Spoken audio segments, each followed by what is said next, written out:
রাবণকে প্রণাম করেছিল। রাবণ বলেছিল, তরুণী তোকে এমন করে কে সাজাবো? বলল, আমার মা। তোর মা সাজিয়েছে? ওরে তরুণী, আমি তো জানতাম না যে আমার রাক্ষস বংশে এত বড় বৈষ্ণবী আছে। আমি যদি তোর মায়ের ভাসুর না হতাম, ওরে তরুণী, আমি যদি তোর মায়ের ভাসুর না হতাম, আমি ছুটে যেয়ে তোর মায়ের চরণ ধুলি ধুলি মাথায় নিতাম।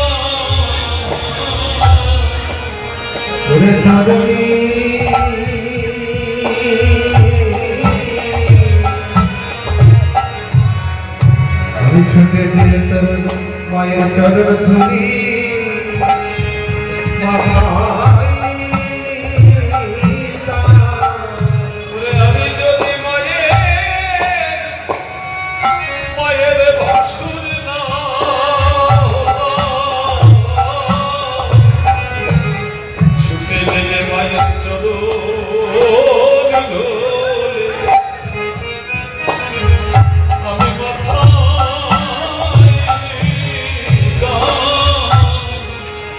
আমি যদি তোর মায়ে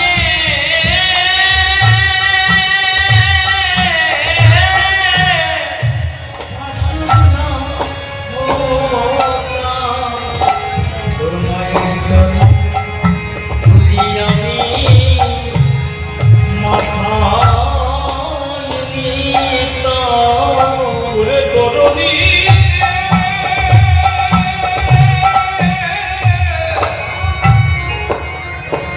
তরুণী,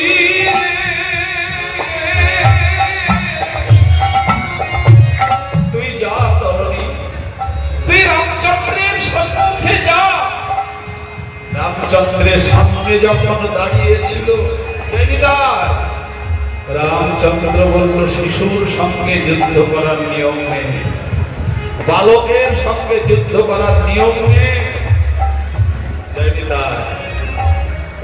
বিভীষণ দেখল যে আমার তরুণীর সঙ্গে যদি যুদ্ধ না করে তাহলে আমার তরুণী যে উদ্ধার হবে না। তাই বলেছিল, প্রভু এই মায়ার, রাক্ষসের মায়া আপনি ভুলবেন না, আপনি যুদ্ধ করুন। যুদ্ধ করেছিল, কিন্তু ভগবান রামচন্দ্র যুদ্ধক্ষেত্রে বারবার পরাস্ত হচ্ছিল। কিন্তু আপনাদের শুনলে অবাক হবেন, তরুণী কি করেছিল জানেন? তরুণী সর্বপ্রথমে বাণের দ্বারায় ফুলের মালা তৈরি করে পিতা বিভীষণকে প্রণাম করেছিল। তারপরে বাণের দ্বারায় মালা তৈরি করে ভগবান রামচন্দ্রকে প্রণাম করেছিলেন। বাণের দ্বারায় মালা তৈরি করে ভগবানের গলায় পরিয়ে দিয়েছিলেন। ভগবান রামচন্দ্র বলেছিল, বিভীষণ, আমার যে ভক্ত, অনুরাগী ভক্ত এসেছে, আমি আজ আর যুদ্ধ করব না। বারবার যুদ্ধে পরাস্ত হচ্ছে। অবশেষে তরুণী বিভীষণ বলেছিল, প্রভু যে কোনো বাণে ওর মৃত্যু হবে না, তুমি ওকে বৈষ্ণব বাণ নিক্ষেপ করো।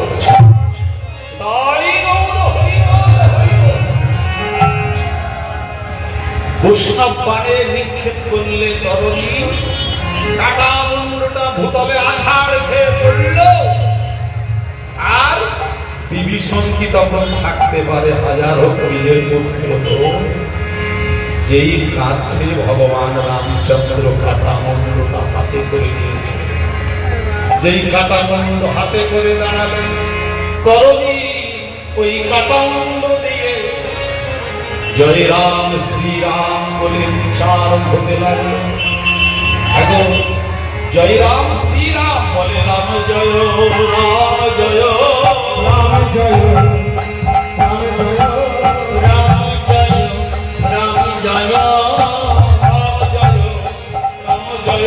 রাম জয়, রাম জয়, রাম জয়, রাম জয়, রাম জয়, রাম জয়। জয় রাম জয় জয় রাম শ্রী রাম জয় রাম জয় রাম জয়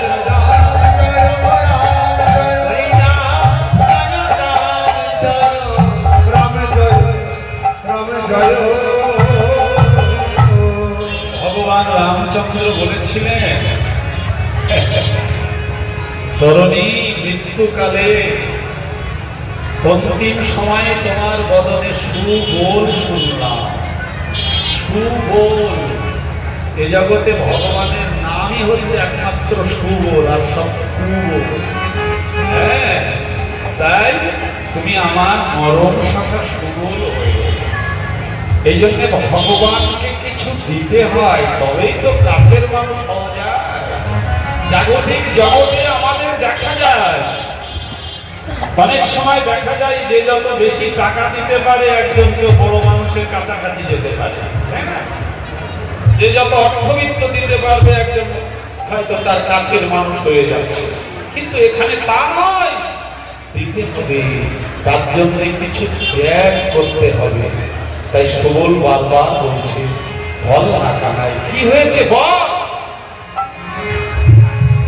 সহচর সুবলের মুখে ঠিক এই ওই ছন বাণী শুনে, শোনা এতে ওই ছন সহচর বাণী। শুনাইতে ওই ছন সহচর বাণী। সোনালিতে ওই ছন ওই ছন সহচর বাণী। ছড়িয়ে শাসন লাটল পানি। ছড়ি নিঃশ্বাস লাটল বাণী। শোনাইতে ওই ছন সহচর বাণী। যেই শুনেছে না, আস্তে আস্তে আস্তে সুবল বলেছে যে, গোবিন্দ একবার দীর্ঘশ্বাস নিন। বাবা, যদি দেখবেন কেউ দুশ্চিন্তার মধ্যে থাকে, আশ্বাসযুক্ত কোনো মানে আপনাকে ভরসা দিচ্ছে, অনেক সময় অনেক ভরসা দিয়ে বললো ভাবিস না, আমি তো আছি, আমরা তো আছি, কোনো ভয় নেই, দেখে দীর্ঘশ্বাস ফেলে দেয় একসাথে। সুবলের কথা শুনে গোবিন্দ দীর্ঘশ্বাস ফেললেন। শোনায়তে ওই ছান সহচর বাণী, ছড়ি বিশ্বাস লোটা হলো পানি। সুবলের হাতে ধরলেন, সুবলের হাতে ধরলেন, দূরে অবগহ মরণ অভিলাষ, সমুচিয়া কহে ঘনশ্যাম দাস। ঘনশ্যাম দাস বললেন, গোবিন্দ তোমার মনের কথা সুবলকে একটু বুঝিয়ে বলো, তাহলে তোমার সমস্যা সমাধান হবে। তখন আমার গোবিন্দ বলছে, সুবল কারোর সঙ্গে বলবি না তো ভাই, হ্যাঁ শোন না, খুব গোপন কথা, কিন্তু খুব গোপন কথা। সকালে শোনো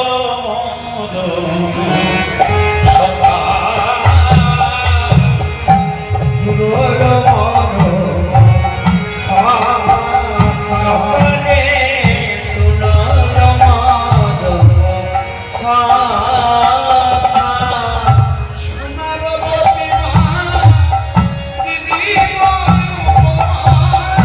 সোনার প্রতিমা দিদি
সখাই দেখুন, এবার যাকে দেখেছে ওনার নামটা বলা যাবে না। সোনার প্রতিমা দেখলাম, কি দিব উপমা যমুনা কিনারে দেখা। সোনার প্রতিমা আমি দেখলাম, ওই শ্রী যমুনার কোলে মায়েরা গোবিন্দ রূপে বর্ণনা দিচ্ছে। সোনার প্রতিমা দেখলাম, সেই প্রতিমা আমার মনে হয় কোন বৃন্দাবনের ব্রজবাসী, এই জায়গাটা একটু মন দিয়ে শুনবেন, বৃন্দাবনের কোন ব্রজবাসী ভক্ত এই প্রতিমাকে দীর্ঘ কাল ধরে সেবা করতে, দীর্ঘকাল সেবা করতে করতে ওই যে পূজারি তার পূজার ভাড়া চালাতে পারছে না, তাই তো বোঝায়, পূজার ভাড়া চালাতে পারছিল না, তাই মনের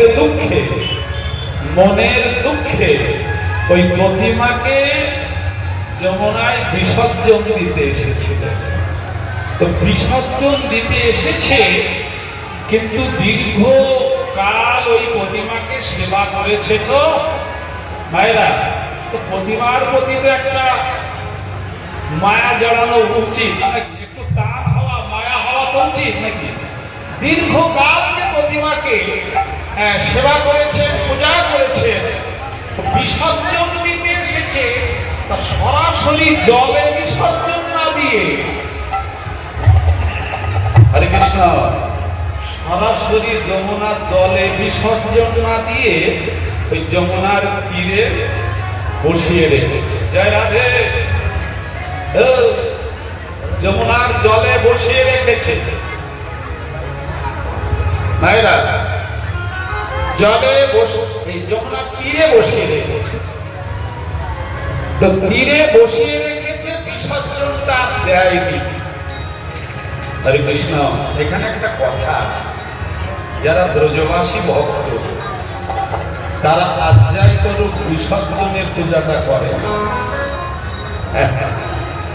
ওই বিসর্জনের ব্যাপারটা জাগতিক জগতের মানুষ দেখবেন সারা রাত কালী পূজা করলো, ভোরবেলা যে জলে ফেলে দিয়ে আসে বিসর্জন।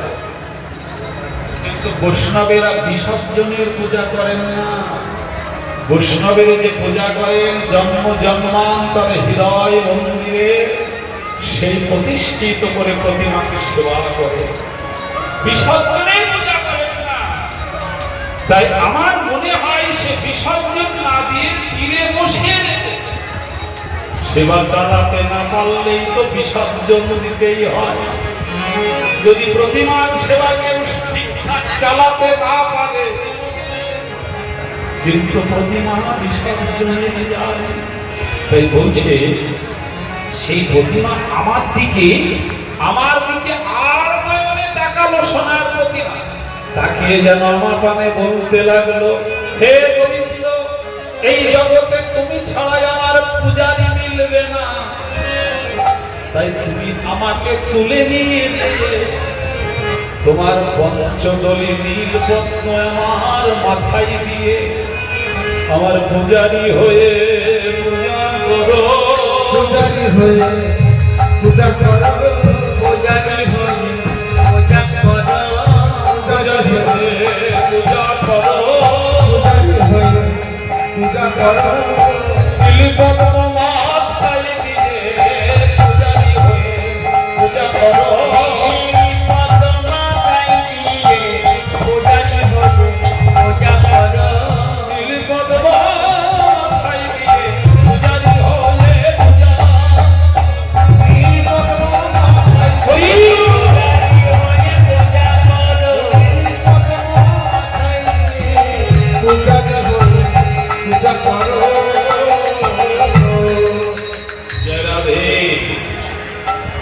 গোবিন্দ ছাড়া বলছে তুমি ছাড়া আমার পূজারি মিলবে না। কোন প্রতিমা আপনারা বুঝতে পারছেন?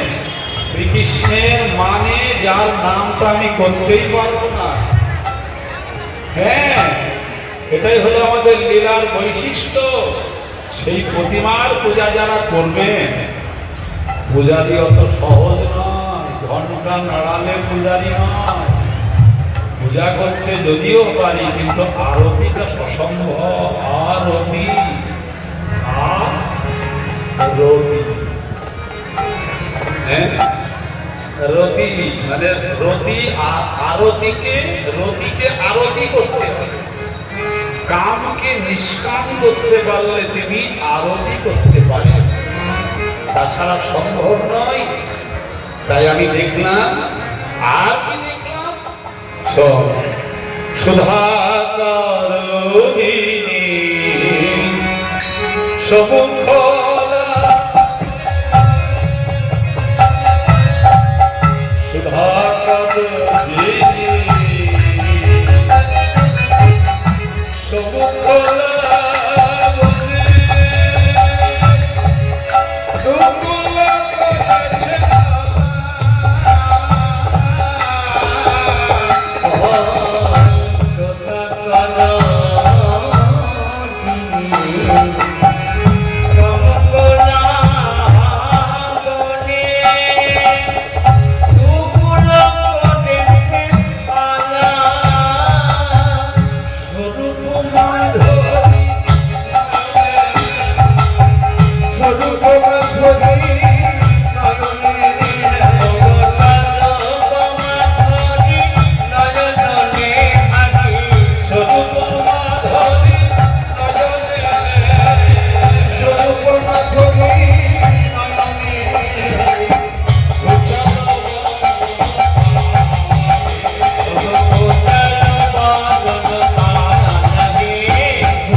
যিনি সমুখলা বনি ভূগোল করেছে আলা, স্বরূপ মাধুরী নয়নে মেহেরি, ঘুচালো বরণ কালা।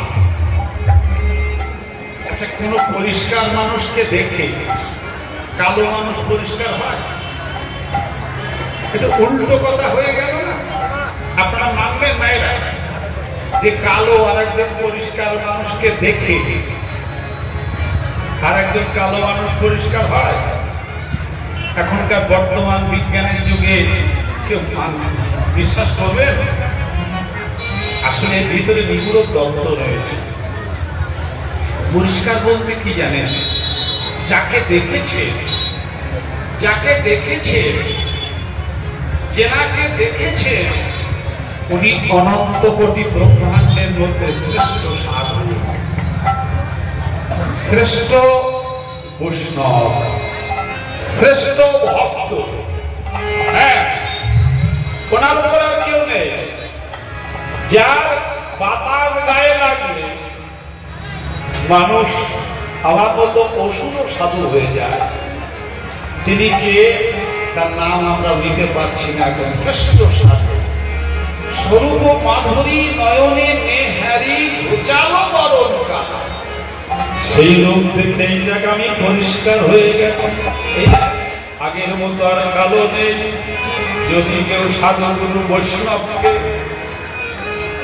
একটু আগেই বললাম যে সাধু দর্শন, সাধু দর্শনের মহিমাটা কেমন, সাধু কেন আমরা দর্শন করব, কেন সাধু গুরু বৈষ্ণবের চরণে আশ্রয় নেব?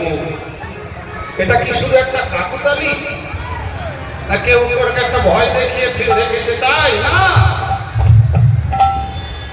সাধুর চরণে সাধুর মহিমা আমি একটা ছোট্ট দৃষ্টান্ত দেব আপনাদের। এক রাজা তার রাজপ্রাসাদ থেকে রাত্রিবেলা প্রত্যেক দিন দেখতে পাই অনেক দূরে মাঠের মধ্যে আগুন জ্বলে, অনেক দূরে একটি আগুন জ্বলে। তো রাজা মনে মনে ভাবে নিশ্চয়ই কোনো সাধু গুরু বৈষ্ণব ওখানে থাকে, মাঠের ভিতরে থাকেন, কোনো সাধু থাকেন। অনেক দিনের আশা, সাধুকে একদিন দেখতে যাবে। উনি কি করেছে, সন্ধ্যার পরে রাজবেশ পরিত্যাগ করে সাধারণ বেশে ওই মাঠের ভিতরে রাত্রিবেলা চলেছে। কিন্তু যেতে যেতে অসুবিধা ঘটলো কি, যেতে যেতে পায়ের তলায় একটা কাঁটা ফুটে গেছে, প্রচন্ড যন্ত্রণাও হচ্ছে। কাঁটাটা ফুটে গেছে, উনি যে কষ্ট করে পৌঁছালেন, পৌঁছে দেখলেন যে সত্যি সত্যি একজন একেবারে জনায়ুতধারী তেজপুঞ্জ সমতুল্য একজন সাধু বসে আছে। তো সাধুর কাছে যে প্রশ্ন করছে, মা রাজা ব্যক্তি লোক তো একটু যেন জোর করেই বলছে, এই যে সাধু বাবা, এই যে সাধু বাবা, আমি অনেক আশা করে এলাম সাধু দর্শন করব, আমি সাধু দর্শন করতে আসছি, আর আমার পায়ে একটা কাঁটা ফুটলো, এটাই কি সাধু দর্শনের ফল? আমি সাধু দর্শনে এলাম, আমার পায়ে মোটা একটা কাঁটা ফুটলো, যন্ত্রণা করছে। তা বলছে, রাজা তোমার আজকে মৃত্যুদিন ছিল, তুমি সাধু দর্শন করতে এসেছো বলে আজ একটা কাঁটার উপর দিয়ে তোমার চলে গেল। রাজা তো বললেন, আমি বিশ্বাস করি না, আমি বিশ্বাস করি না, আমার মৃত্যু ছিল। বললো, মৃত্যু ছিল না? তাহলে তুমি বাড়ি যে দেখো, তোমাকে ভেবে তোমার মহাশত্রু, তোমাকে ভেবে তোমার চাকরকে খুন করে গেছে। চাকর বাবাজি কি করেছে জানেন? রাজা ঘরে নেই, বিছানা পরিষ্কার করতে গেছে। বিছানা পরিষ্কার করতে গিয়ে দেখলো রাজা তো আশেপাশে নেই। জীবনে তো রাজার রাজার বিছানায় পালনকে শুতে পারবো না, একটু দেখি তো কিরকম আরাম লাগে শুয়ে। হ্যাঁ, শুয়ে আরাম করতে গিয়ে চাদর মুড়ি দিয়েছে, ঘুম এসে গেছে। রাজার যে মহাশত্রু বহুদিন ধরে আশা করে বসে আছে রাজাকে খুন করবে, চাদর মুড়ি দিয়ে রয়েছে, বুঝতে পারিনি, মনে করছে রাজাই ঘুমিয়ে রয়েছে। রাজা ভেবে চাকরকে খুন করে দিয়ে চলে গেলেন। তাই মহারাজ সত্যি সত্যি ঘরে এসে দেখলেন যে তার চাকরটা খুন হয়ে গেছে। তো সেই মহারাজ তখন কি করলেন, আমি রাজ দর্শন করতে গেছি, আমি সাধু হয়নি, শুধু রাজ দর্শন করতে গেছি, তাই এই ফল। না জানি সাধু যদি হতে পারতাম তাহলে কি পেতাম। তাই গৌর হরি বল, হরি বল। এই জন্যে সাধু দর্শনে মানুষ পবিত্র হয়। তাই বললো স্বরূপ মাধুরী নয়নে নেহেরি ঘুচালো বরণ কালা। আর কি দেখলাম? আস্তে আস্তে আস্তে। পঙ্কজ যিনি চরণ দোকানে, পঙ্কজ যিনি চরণ পঙ্কজ যিনি চরণ দোকানে, পঙ্কজ যিনি চরণ দোকানে, পঙ্কজ যিনি চরণ দোকানে যাব পরঞ্জিত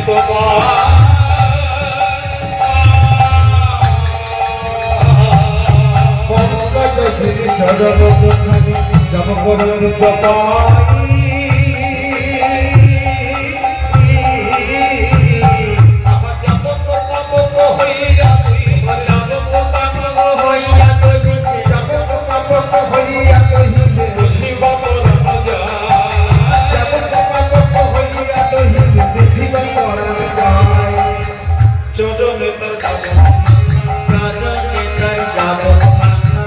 চরণে তার যাব মা, চরণে তার যাব চরণে তার যাব মা, যাবক যেন পাবক হয়েছে, চরণে তার যাবক মাথা যেন পাবক হয়েছে, চরণে তার যাবক মাথা। পঙ্কজ যিনি, সেই যে রমণীমা, সেই যে সোনার প্রতিমা, তার চরণ দুখানি দেখলাম মায়েরা। চরণ কেমন? পঙ্কজ যিনি চরণ দুখানি। পঙ্কজ শব্দের অর্থ পদ্ম, আর যিনি মানে, যিনি শব্দের অর্থ হলো জয় করা। পঙ্কজ যিনি চরণ দুখানি যাবক রঞ্জিত পায়। যাবক মানে জানেন মায়েরা আপনারা, যাবক মানে মায়েরা বলো, এখন করে না তার বলবে, ওই যে আলতা আলতা করে না এখন। হ্যাঁ, ওসব আলতা সিঁদুরের কোম্পানি উঠে যাবে, থাকবে না। হ্যাঁ, আলতা সিঁদুরের কোম্পানি ওই ভাগ খেয়ে যাবে, বন্ধ হয়ে যাবে। আলতা এটা কোন? সেই যে সোনার প্রতিমা, সেই সোনার প্রতিমার চরণে আলতা পরানো। আলতা যেন পাবক হয়েছে, পাবক মানে আগুন, আগুন হয়ে আমার সর্বস্ব পুড়িয়ে দিল। আচ্ছা, সুবল বলছে, এই কানাই, এই কানাই, তুই যে সোনার প্রতিমা দেখেছিস, যার কথা বলছিস, ওকে আগে কোনোদিন দেখেছিস? দেখা হয়েছে নাই সর্বপ্রথম? শোন, হ্যাঁ দেখা হয়েছে, আগে একদিন দেখেছিলাম সকালে কালে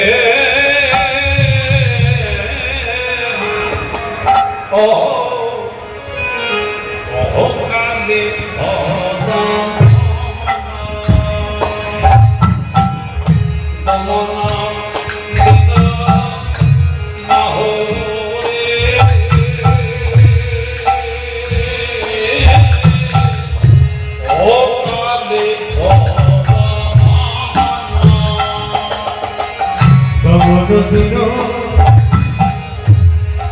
মাহরে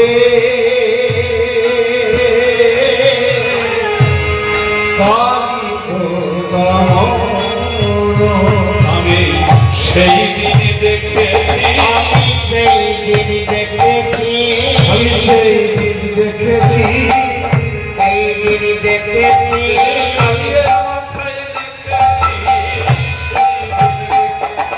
কালির মাথায় নেচেছি, সেই দিন দেখেছি।